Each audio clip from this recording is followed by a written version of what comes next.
Try this again. Welcome to E-Rotary Coastal Club. It is Thursday, May 27th. And we are here in, where are we? Pointe-à-Pitre, Louisiana. And at the RES facility, plantery, I guess, is where they have all their plants being matured. Yeah, we're broadcasting live here today. We're waiting for our meeting dignitaries to arrive. They've been out at the planting site, at the project site, for the last hour or so, investigating where they're going to be planting all these trees, and hopefully we will be having a meeting coming up pretty soon. So just hang tight. Turn my video on. See if that connects. Present.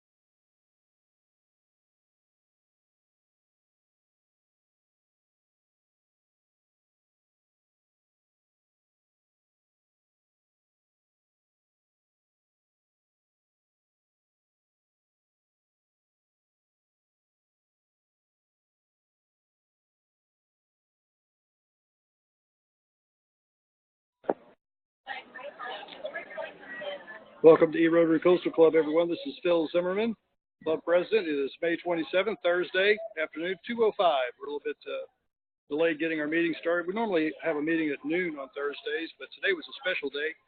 We're in Pointe-à-Pitre, Louisiana, for a presentation, an announcement really by the America's Wetland Foundation, a huge project they have upcoming in this area of tree planting. So the dignitaries and the sponsor of this event, they were at planting a couple of minutes away, and they're on the rack, so please hang with us as we await the beginning of the presentation today.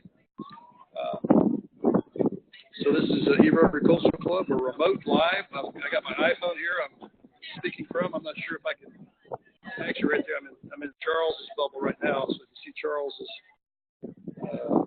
display, I should be right there in the middle. Charles, you see it on your phone, or is it? Anything? We're testing out our technology here, so why don't we try the, go ahead and go for the, give me the presenter role, Charles, and we'll see if how that works. So we're testing all of this live, and you get to see all of the fun activities associated with going remote with E-Rotary Coastal. So I guess we can call it E-Rotary Coastal Live now. So you see me? Okay, cool. And then if I go to video, okay, so I see what you got. Okay, very cool. That's good. Anything else going on, Charles? Normally, I think I said this, we have our meetings at noon on Thursdays, and today's a little bit unusual. So thank you for joining us, and we hope to get started anytime now. So hang in there with us.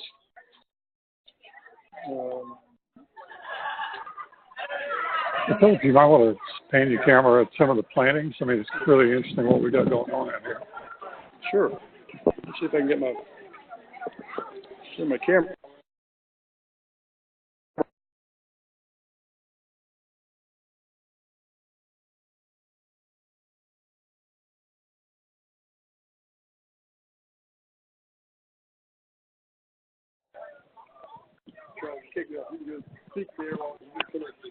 Okay, we're reconnecting. Again, the joy of technology, it's a wonderful thing when it works.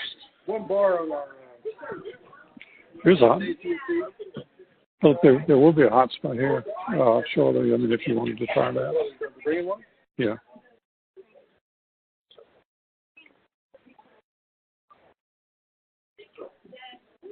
Back to live here. I just don't.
Good afternoon, everyone. This is Phil Zimmerman, president of E-Rotary Coastal Club. We're 10 minutes after 2 on Thursday, May 27th. Great to have you with us today. This is our E-Rotary Coastal Live. We're here in Port au Chene, Louisiana, right outside Montague. Is that how you say it, Charles? Montague? Montague, Louisiana, at the RES nursery. It's not like a child's nursery or something. It's a plant nursery where they're growing plants and trees and vegetation. They do a lot of mitigation banking. RES does within the state, as well as along the Gulf Coast area, and this is where they grow their plants. And so it's a beautiful facility down here. And we're really here today for the America's Wetland Foundation is having a announcement for a big project they have upcoming with cooperation with an Australian company, BHP and RES, as well as Terrebonne Parish, and doing a planting of 35,000 bald cypress trees in a levee environment to help mitigate storm damage from hurricanes and high water in the area. So it's a great, exciting project, and we're looking forward to broadcasting it live here for you as part of our continuing program to bring you the best and latest in coastal issues. And resolution to, obviously, coastal land loss in Louisiana is a big issue. And we've got other issues in Florida with the sea level rise that are also big issues. And so we like to focus currently in the Louisiana environment, but we're also stretching out to other areas of the country as well. So welcome to E-Rotary Coastal Club. We'll also be participating in the event as we are going to provide some resources to the planting to help facilitate the public involvement. And so Rotary is standing behind the project. Ian Risley, our international president, is from Australia, and he has challenged every Rotarian to plant a tree this year. And so in accordance with that, we're here to help plant those trees, 35,000 of them here in the area. And in fact, BHP, Ian is from Australia. He's an international president. He's from Australia. And he has, the BHP is actually an Australian oil company. So we're happy to have them as partners on this and do our good Rotarian service above self. So hang on while we wait for the dignitaries to arrive, and we'll get started. Charles, you have anything to add to this? All right, I'm going to put Charles on here. We have the world's best Rotary president who can do pretty much anything, including stand under a tent and conduct a Rotary meeting. So well done, Dr. Zimmerman. We have a lot of fun at E-Rotary Coastal, and we've got Tyler Ortegos here as well. He's our Charles, of course, our president-elect. He'll take over in early July, and then Tyler is going to be his president-elect as I move to immediate past president. So this is kind of the fun things you get to do as a virtual club. Get to have a meeting anytime, today, anywhere, really in the world, I guess. So if we do an international travel there, Charles, we'll have to take our phones with us and get connected and have E-Rotary Coastal at maybe a place close to you. Wait for Stan Bronson to invite us down to the Miami area, and we'll be able to do something down in Miami, or maybe Albert Slapp, go down to Plantation, Florida, or even Val Marmilia, who is, I guess, the ultimate host of this event in Key West, Florida. And I'd love to go down to that area of the country and address their coastal issues as well, as we're here doing in Louisiana. So again, we're just awaiting the arrival of the dignitaries, as they have been at the planting site this morning. Just doing an overview before they get started. I think the planting is going to actually occur like in November. Is that right, Charles? I think after hurricane season, they're going to wait till like November to actually do the planting. And this is just kind of kick off. Let everyone, state know, the region know that something big's going to happen. And what you'll probably hear during the presentations, whether it's done by the earlier speakers or by Val himself, one of the interests that we have as E-Rotary Coastal Club is, of course, we're a service community and we're private citizens who band together globally to address big issues. And coastal land loss in Louisiana is a huge issue. And so this is something we're very happy to be participants in. And what you'll discover in this process is that Val's desire is, through the America's Wetlands Foundation, is a recognition that government can't do it alone. There's not enough budget to do it alone. There's not enough votes in the House and the Senate to dedicate the monetary resources to help us. It's not that we don't have resources. The federal government has been very helpful. The state government has been very helpful in helping with these issues that Louisiana is not unique in the world addressing. Losing an alluvial delta as a result of channeling and leveeing of river systems. It's not unique to us. Sea level rise also has an impact, but it definitely is something we feel very close to home. Anyway, Val's desire is to get private money and private individuals involved in this process, and that's what he's done today. He's brought together a private industry from Australia, of all places, along with the levee board here in Terrebonne Parish, to work together to actually do something constructive, sustainable, and hopefully protect the levees and the property owners within the levee system from the devastating impact that comes from tidal flooding associated with hurricanes and bad weather conditions. So we're looking forward to this presentation. Charles, I'd like you to address, if you would, your desire to have private landowners involved in this process as well. I'm going to turn it over here to Charles. Sure. It's hopefully a fairly simple concept. I mean, I am a landowner in South Terrebonne Parish, and the small landowners perhaps could at least contribute to maintaining their parcels while the big projects are underway.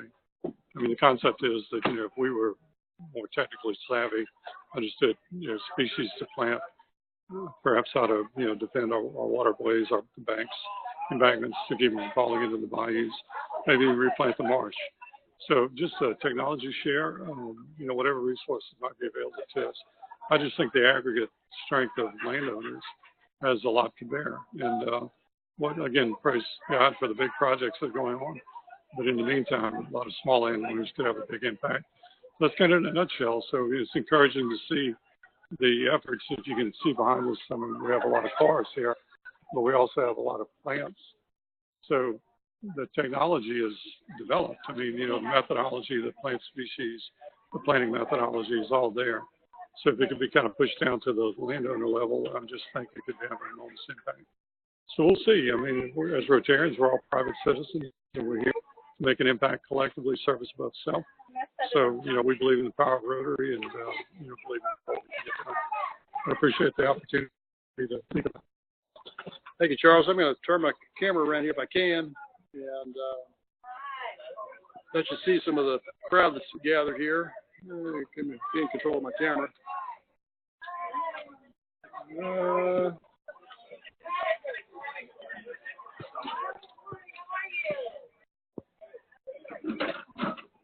There we go. All right, if you can see through my viewfinder here, there's quite a crowd gathering. It's one of the bubbles there. There's quite a crowd gathering outside the announcement space. Let me move back behind to kind of give you an idea of where we are. There's Charles. We're going to get down to the bright sunlight. That's kind of bright for you. But this is the RES facility. If they have fun. As you drive in, it does look like a big plant nursery. If I'm sure you've gone to the nursery to pick up your azaleas or your bedding for your plants and that kind of stuff. Well, this is a huge planting nursery for, again, wetland species that are being planted not just on our coast, but all throughout the area where you have wetland mitigation ongoing. This is RES's business, and this is kind of their home center for where they get their raw materials to make a wetland marsh or to make an inland wetland as well. So this is the presentation tent where all the hot and heavy activity is going to be going. It's the speaker stand, of course, the display in the background. As you can tell, again, there's lots of people gathering here for an opportunity to hear about some good news in Louisiana here in our coastal zone area. So our congratulations go out to Valmont Million and the America's Wetlands Foundation for being able to put this together for us and allowing us as Rotarians to participate in it.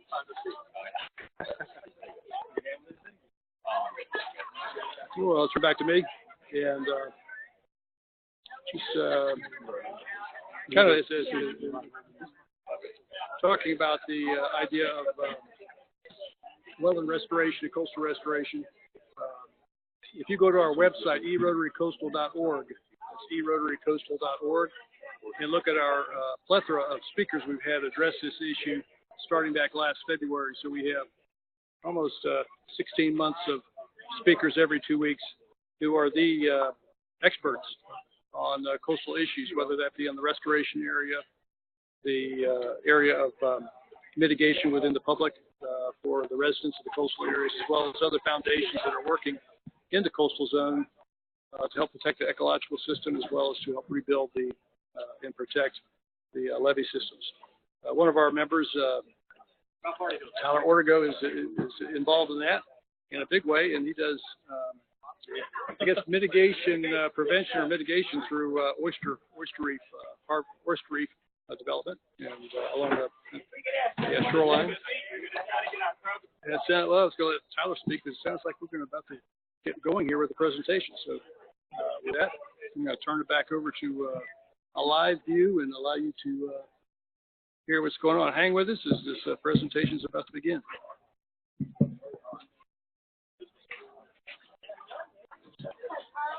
1 2 1 2 1 2.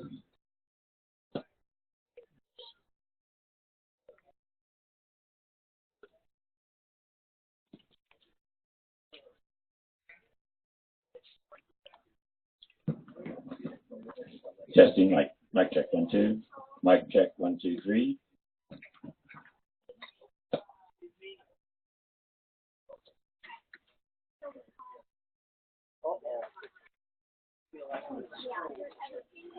You going to hold this, or Tom's going to be our cameraman?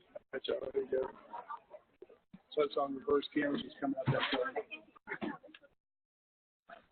People see what you can. Yeah, that must be. If we could ask everyone to please have a seat, there's, I think, seating room for everyone. Burke, you're going to come on up in the front row.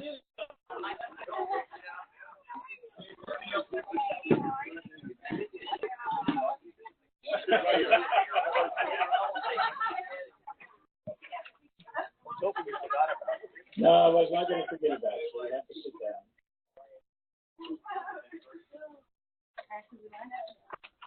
Okay. Well, it's a beautiful day in America's wetland, and we're happy that everyone's here to be with us. This project has been a long time in the making, and we're very, very excited to launch this project with our partners, BHP and RES, and our civic partners who are here also. And we will hear from each of our partners in just a second. As a pretext, we see, and we talked about this project as the launch of a new breed of coastal restoration solutions. And by that, we can look at the old metaphor of a three-legged stool.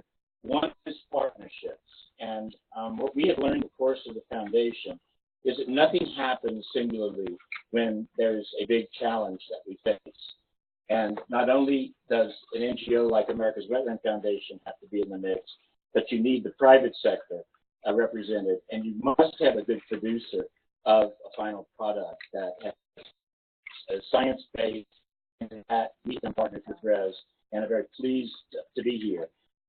Take just a moment to thank all the folks at RES who prepared the site, who brought us on a site visit, protected us from the snake and the alligator, and what I would also like to say about RES is that this is like America's Wetland Foundation, a homegrown project. I grew up in Terrebonne Parish, not South Terrebonne, only Terrebonne High, so don't hold that against me. But we have really looked at how we can restore these wetlands using not only native species, but also our own people to do the research and to give back to their communities. And so the partnerships is really critical. We add Sea Grant to this today, and the Rotary. The E-Rotary Club is here today, and Rotarians from around the Gulf Coast are going to be working with us on this project as we move forward. And we're very, very excited about that partnership. Innovation is the second leg of the stool, and teaming up with RES has taught us a lot about how to save the coast. They're not new to this. They've been working in this nursery that you see here to put plants back into service for the wetlands. And we have a bent in our foundation for natural restoration activities to save the coast. We think it's the only way that we're actually going to save the coast. The project you'll hear about today is a big innovation and provides conservation restoration activities that will last for the long term, not just the short term. And finally, this is the soft announcement of the Conservation and Restoration Registry for America's Wetland Foundation. These two projects will sit at the top of the new registry, which will be a volunteer program for the private sector to go back a few years and add projects in acreage, the costs that they have donated, and the amount of carbon sequestered from these projects. The registry will tie in to the Texas Coastal Exchange in Texas, which is a carbon registry that's working more on farm and prairie lands. And so with those three legs, and we will announce formally the registry in the fall, we hope that the private sector can fill the gaps and do innovative, offensive programs to restore this coast like we haven't before.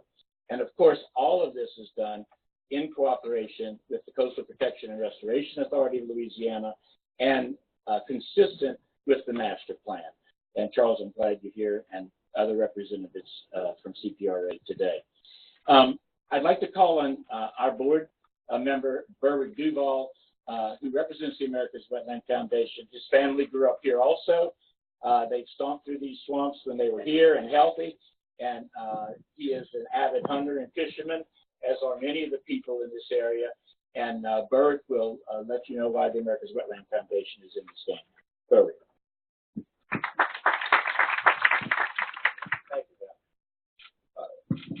I'm here on behalf of King Milling, our chairman, who asked me to send his regards to everybody here today. And I promised somebody would say at the end of it, as King would say, it is all about the wetlands. And today marks a milestone for America's Wetlands Foundation, making true on a promise that we made over 5 years ago on the Avery Island and advanced hosted by the Tabasco folks. We sought to determine more aggressive ways to pursue private sector engagement and restoration. And the foundation has worked hard to engage that private partnership in funding of coastal restoration and the urgency that comes with that.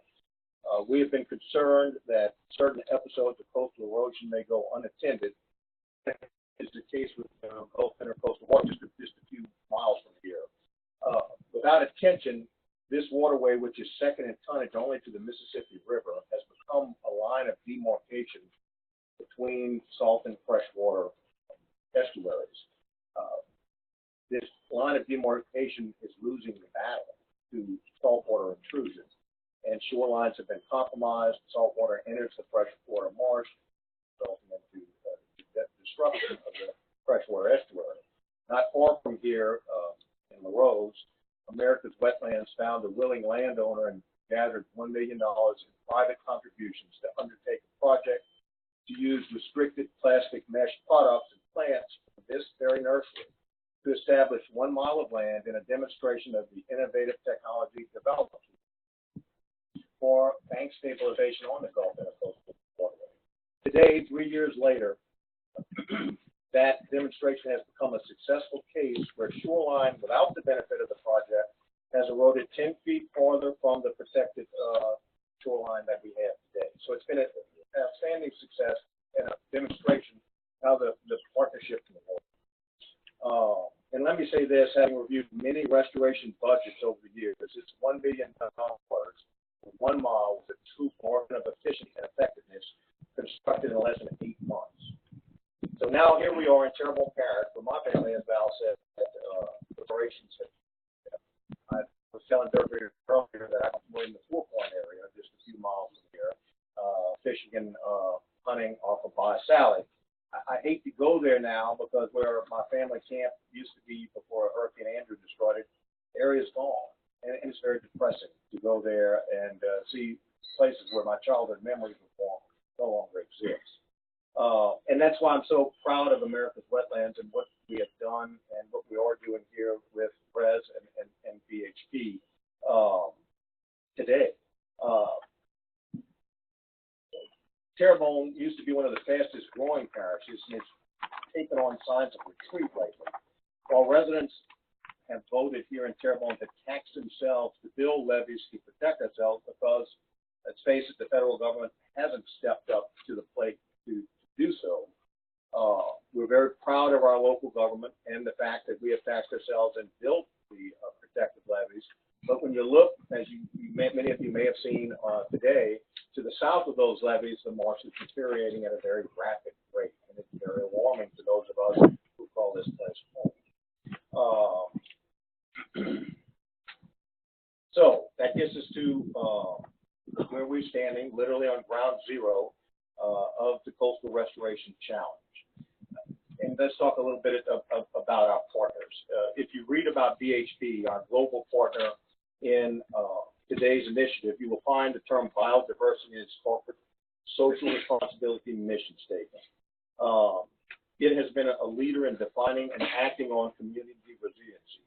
And the host of the news event today, RES, has been diligent in applying science and technology to restoration solutions. This partnership is remarkable that no one of these partners could take on the project alone. But together, we stand here to make the case that there's a benefit that can come from properties and non-governmental groups working together. So as you hear about these two projects today, know that more is possible. A company who has concerns about our native populations, our ecosystems, and our community, which is home to their employees, is providing a benefit to us. A company who has invested in restoration as a primary core of their business, has its nursery here, which is quite impressive, can be proud that their innovative products will add to our diversity. And the America's Wetlands Foundation can now take the next step to create a registry of private sector projects, as Al just talked about, to lessen the risk for private companies to enter the restoration arena and to demonstrate the effectiveness of partnerships can truly make a difference to our community. So we applaud work and are dedicated to doing what it takes to stop the land loss, and look forward to future partnerships with our partners in private corporations and other individuals. Thank you. Thank you, Berwick. Thank you, Berwick. The last part that Berwick mentioned was the relationship with other organizations, NGOs that have been in this area. This particular space is surrounding the work that has been done by many NGOs in partnership with RES and with other sponsors. And so building on to the existing projects and then adding a new project, a new layer, is something that's extremely important, I think, for all of us to do in the private sector. We are working together to make a difference and have the private sector respond to this challenge. We met Elliot Bouillon, who's a native of Kaplan, Louisiana, and Lafayette, a long time ago. He's spoken at many of America's wetland programs. We learned about the work he does here, but also nationally, ecosystem value and restoration. And you've become ever since I know spoke at the Sebastian meeting that we had. And we're very pleased to announce that this is our first formal partnership of many. Elliot, and thank you for having us here. Yes. Hey, it's a proud day for us to have you guys out here. Normally, our heads are down and we're working hard, so we don't get to stand up too much here planting. I could say today I'm very proud, and also I'm kind of reflective about my Cajun culture. I grew up in New Iberia, so make sure everybody knows that. But part of the Cajun culture is really bringing people together. I can remember at our fish camp when we would bring my dad's buddies together. They were always great people, and today I'm really proud, and it's a joy of life to bring together American Wetlands, who's just a wonderful organization that I love, and BHP, that's been a great client of RES. and bringing everybody together to do this project. So to give you a little idea about Res, we were formed about 10 years ago with a real passion of building a private company that was going to actually go out and do more green. So we're going to make a little money, but we're going to do a lot more green, and we've done that. We are now a national company that specializes in wetlands right here where we started. We expanded into stream restoration, to endangered species, into water nutrients and water quality throughout the United States. So right now, we've got offices in about 18 states. We've got about 8 more opening up. And we started all this in Louisiana, and we got going, and we used a lot of practices that we learned here to grow and do great things. I think today, what's unique about today is we have a corporate citizen, BHP, that is really going out and doing what we call in Louisiana lagna, something extra, okay? They didn't have to do it, right? They're doing it, which is fantastic. And we learned growing out that a little extra is what makes a difference in life. And they're doing that here. So we're part of helping them build their corporate sustainability out there. What it really is called is corporate social responsibility. And we're going to see more and more companies throughout the United States do more than what's required, more than what is in compliance. And they're going to work with their local communities, and they're going to do more community outreach. And that's what this is about. We're going to get volunteers involved, and we get people involved. And you know what happens when we do that? We educate folks, okay? And we all learn. All of us learn, and we do more. This project has 2 components that are just fantastic. Number one, we're building terraces on our Terrebonne property, and we're going to build some cypress stands that are going to really protect our coast for real. And we're building it right in the middle of a bunch of dead cypress trees, okay? And we're gonna be very proud of this 5 years from now, 10 years from now. We're going to use the best technology that we have. We have some planting technologies we've developed over the last 10 years that really has helped our survivability. And we've also been able to harden our products with this good salt water that we get so much of around here. So, and then we've worked with NRCS right down the road, LSU, and we've done a lot of scientific work and DNA testing in our plants.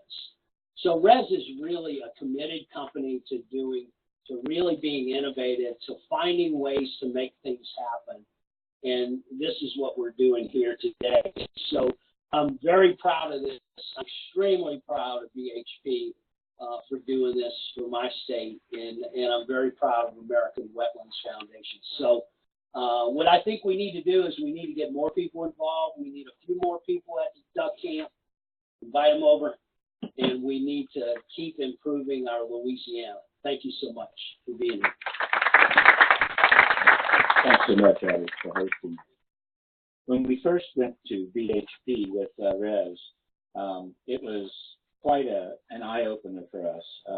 And I think the biggest part of the eye-opener was the number of people in the room who worked for various parts of the company, and their dedication to their mission of biodiversity. And it's written all over the company. And we're so happy, I guess, that one, you're here in Louisiana and working toward your own company's benefit, but more importantly in this setting, working toward the benefit of these communities that are desperately challenged in the future. We're very happy to have Kristen Ray, who's General Manager of the Gulf of Mexico Production Unit for BHP, with us, and we look forward to a long and growing relationship. Kristen. So thanks for that. And while I have to say that home for me is East Baton Rouge Parish, I will say that I grew up in Terrebonne and Lafourche parishes. I've witnessed firsthand what the impacts of coastal erosion can do to the community. So it's very much an honor for me to be a part of a company who wants to help my home communities as well. So with that, thank you all for taking time out of your day to be here with us this afternoon. BHP, for those of you who don't know us, we're the 4th largest producer in the U.S. Gulf of Mexico, and we're committed to partnering with our communities in which we operate. We put health, safety, and environment first. We're environmentally responsible. We respect human rights and support our host communities. As someone, as I said, was born in South Louisiana, I'm especially proud of my commitment that BHP has made in ensuring an improved quality of life for those who work, live, and play our assets. Here in Louisiana, Terrebonne Parish is one of those communities. Today, we are thrilled to be partnering with America's Wetland Foundation on the Terrebonne Biodiversity and Resiliency Project to deliver restoration and conservation outcomes that will create lasting value for Louisiana communities. The project, a $3 million investment over 6 years, will have 3 components. 2 components are restoration projects that will restore and enhance biodiversity in the areas of community and environmental significance. Third component is the establishment of the Conservation and Biodiversity Register and Alliance to better connect the private and public sector and create partnerships in a place where people can come together and collaborate together to solve Louisiana's environmental challenges. At BHP, building strong, long-standing, sustainable relationships is integral to who we are as a company. As a partner in South Louisiana, we understand the significance to our stewardship of this environment, the continued need to support our local cultures and economic development. We're excited to announce this project today and look forward to seeing the great work of America's Wetlands Foundation and RES through the execution of the Terrebonne Diversity and Resilience Project. In closing, I would like to personally thank a few people who are really the horsepower behind making this day possible. Elmer Millian with AWS, Aaron Revere and Elliot Bouillon with RES, and Sarah Daniel with BHP. I also look forward to hearing from you of how I can use my position within the private sector to help you further your cause, your mission, and project. Thank you so much.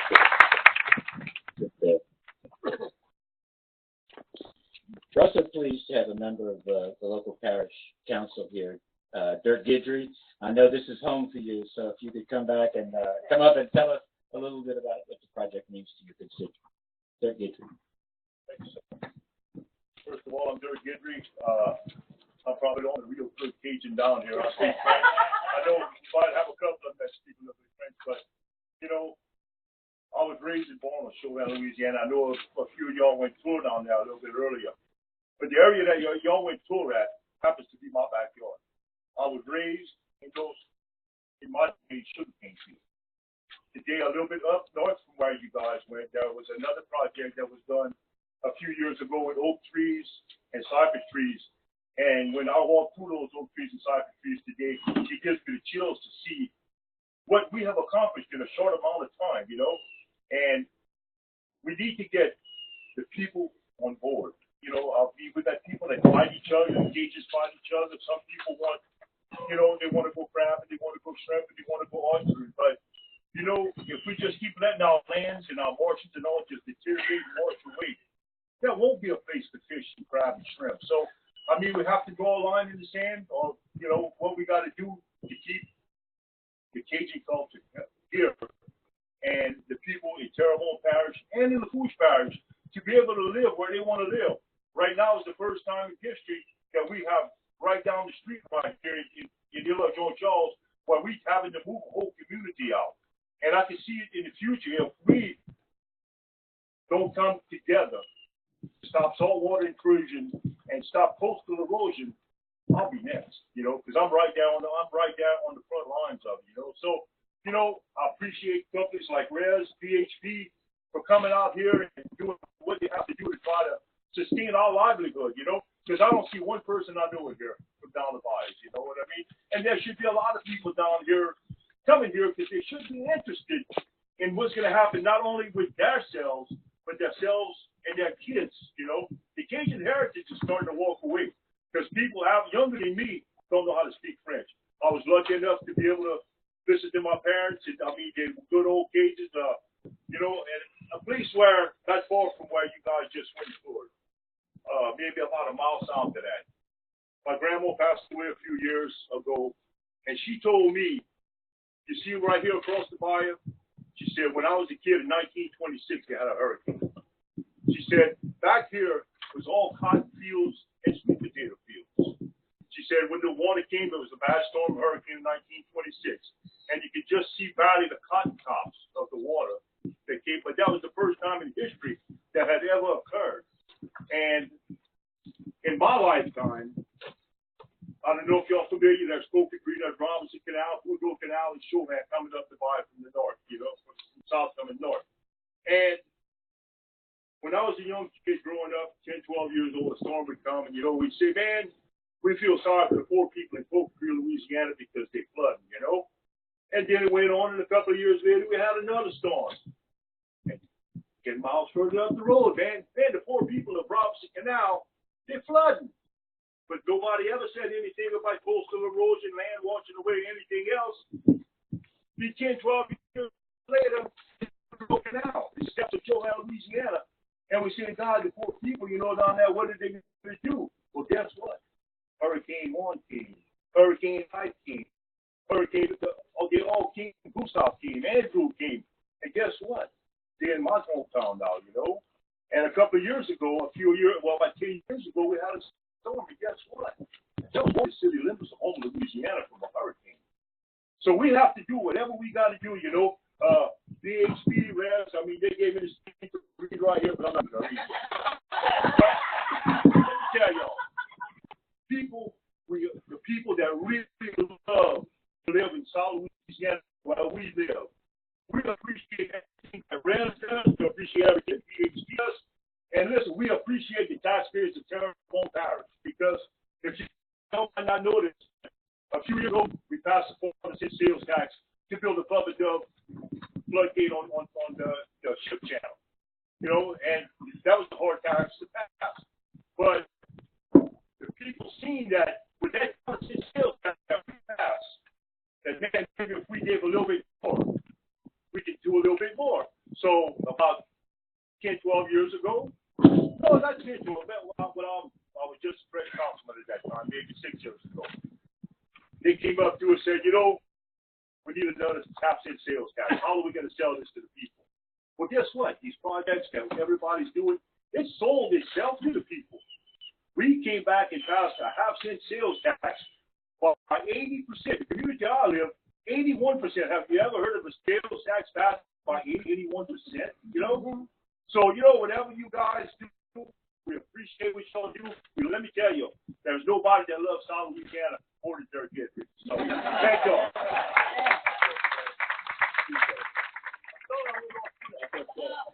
No, it's good, and I should say that as part of this project, we will be coming back to have an adaptation leadership forum here, where we invite folks from the surrounding areas and the 5 bayous to make sure that we're all working together. You're right. I mean, when we grew up, the 5 bayous had different opinions about everything.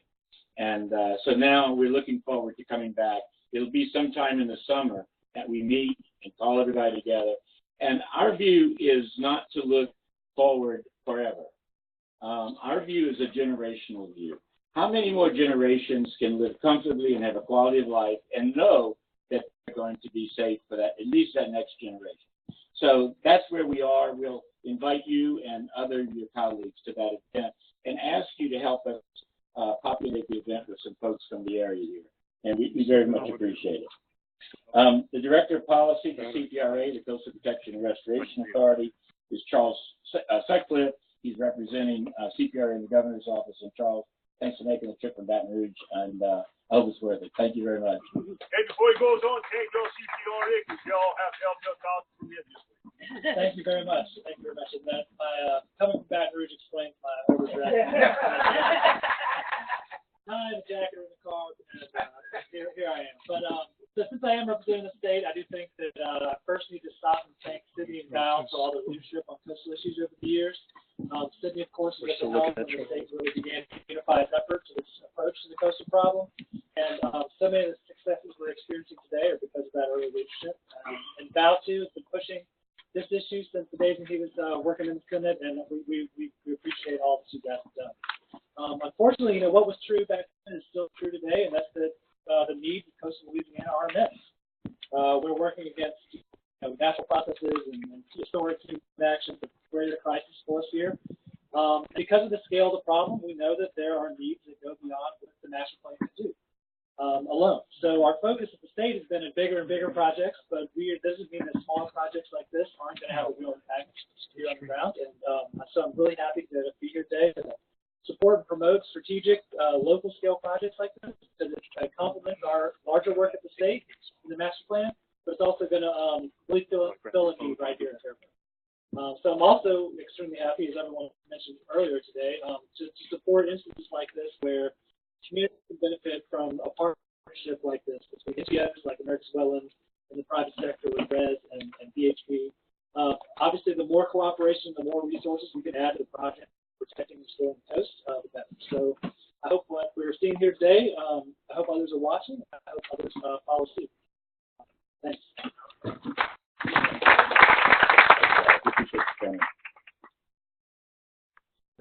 I've mentioned different partners and not strange bedfellows, but maybe partners that had not been together before. And the Rotary organization is one that has chapters everywhere and clubs everywhere. And we really are extremely excited about our relationship with Rotary. The past year, a new Rotary Club was formed called Rotary Coastal. And they've had a wonderful set of programs. These are online, and you can go and listen to them and join that chapter. It's sort of a universal chapter, and we're very, very, very pleased that America's Wetland is a partner with Rotary Coastal. I also like to say that they offered to help us with volunteers when we have projects placed going forward. And that civic action, I think, does as much to educate people and to help at the voting booth. When people do go to vote, once they planted a tree, they're going to vote to make sure that tree doesn't die. And we know that from our past associations. We're also pleased to have the president of Nicholls State University with us today. We're going to meet tomorrow and talk about some of his students being part of that volunteer force and getting Nicholls to have a stronger activity with the Rotarians and with the foundation and with our sponsors today. It's a wonderful regional opportunity for us. Here representing Rotary Coastal is Philip Zimmerman, and we very much appreciate you being a part of this today, Philip. Thank you, Alan. I'm Dave, representing one of Rotary's newest clubs, Rotary Coastal. And many of its founding members are here from South Louisiana, but we're also expanding and welcoming new members from other coastal regions. As a community service organization, we are proud to join the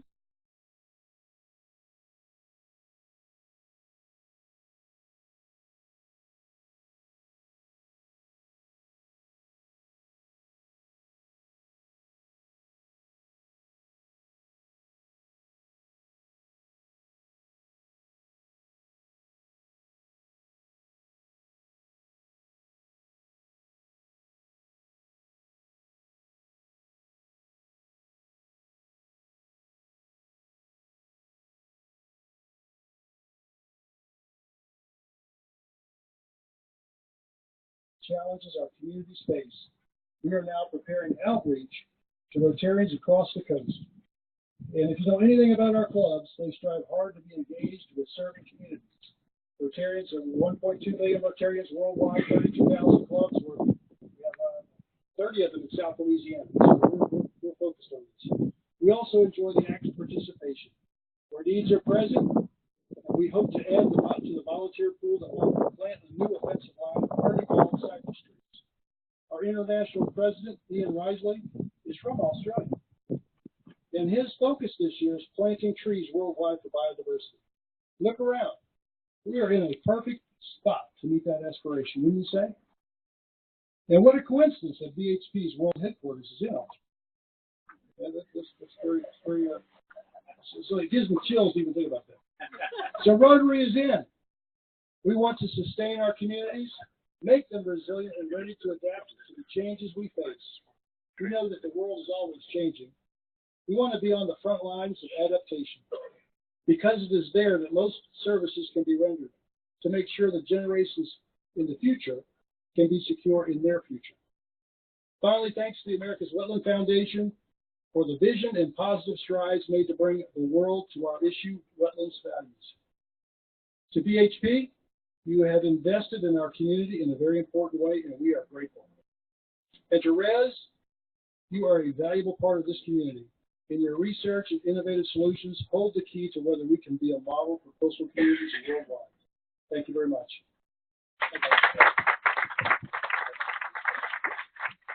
Wrap this up and then we'll take questions.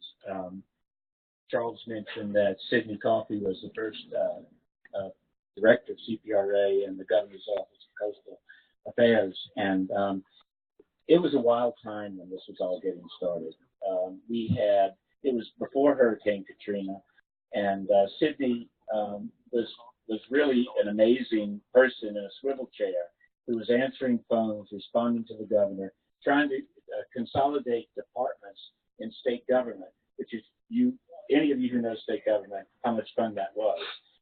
So she's earned her stripes as a new administration took hold, and she worked for two. She worked for Governor Foster and for Governor Blanco. When the new administration came on, she moved over as senior advisor to America's Wetland Foundation. She's been a wonderful partner, and she's going to close out, and then we'll take questions. Sidney, please.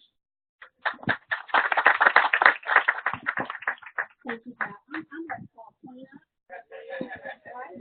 But honestly, there's not much to clean up. Everything good has been said. I think some of the things that I want to just reiterate and point out is how excited I am personally for being part of this. America's Wetland, when we first got started, our main goal, and it has been ever since, is to bring all the coastal interests together. We really wanted everybody at the table. We wanted the oil companies at the table. We wanted the communities at the table. We wanted government agencies at the table. We wanted the NGOs there. We wanted private businesses, private interests to come and help to work together and solve problems, find solutions, take actions. So we've been out there yapping as America's Wetland for a long time, and I'm happy that we did. I think it took us far. But now we're actually, the reason I'm so excited is we're actually putting our words in action where our mouths have been. We're putting our actions where our mouths have been for so long. Barbara, I'm with you. I can't really make jokes. I want to tell jokes so bad. He said, but I've been told I'm just not funny. But I wanted to reiterate that the projects that we've announced today are practical. They're common sense, good projects that will work. We know they will. They're proven. These projects should be replicated, and they should be replicated often. This is a great pathway for private companies to come in who work on our coast, who provide for the rest of the nation, who believe in the communities where their employees live, who can give back. We're so proud to have BHP as our partner today. We're so proud to have RES as our partner and hope to do many more projects to come. And I also want to say how important it is for all of us to continue working together. And I want to point out Restore Retreat. Simone, I know you're in here.